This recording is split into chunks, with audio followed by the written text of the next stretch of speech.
Hoy! Wala kang awa!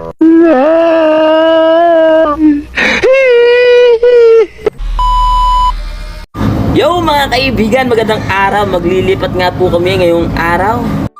At ang ililipat namin ay mga pwede ng ilitsyon. Ayan po mga kaibigan. At yan po, umpisa na ang bakbakan. Yan, ang saya ng ating paring bandol. Yan, palabas na po ang ating mga litsunin. At kasama din pala si Agapito. Yan po, naka long sleeve na white. At yung naka-orange naman, yan, si paring bandol. Yan, nagpapakit pa sa camera. Ang pogi naman, oh. Nakakagigil ka.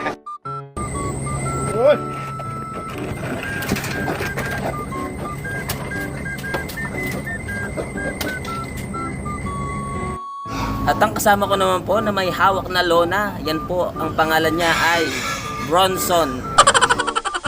Yun, no? Akala mo talaga nagtatrabaho ng maayos, eh, no?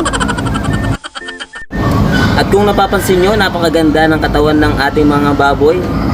Napakaganda ng mga katawan, bilugan. Ang tips mga kaibigan para maging malusog ang ating mga alaga, kailangan matyaga ka at maalin mo sila araw-araw. At kahit huwag mo na silang painumin at pakainin, matik tataba yung mga yan. Hoy! Hoy!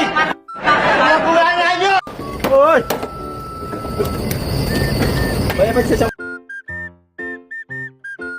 At kung papansin nyo, pinipili naming isa-isa ang ating mga alaga dahil hindi pwedeng ihalo ang malaki sa maliit. Dahil baka gawin itong chicharon o kaya tosino. Aray ko! Ulul! Tamang tusok lang kung paano mo tusukin ang iyong partner, kaibigan. Hoy!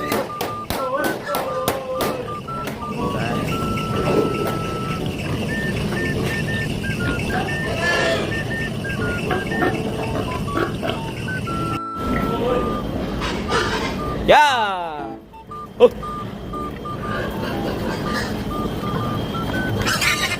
Napansin ko kaya pala ayaw pumasok ng ating mga baboy dahil nakasara ang kanilang mga kulungan, kaya pumunta sila doon sa danggot, sa dulo mga kaibigan.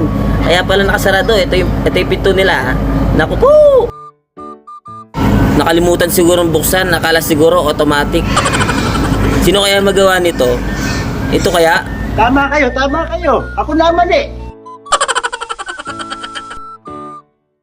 At syempre, ibabalik natin ang ating mga alaga kung saan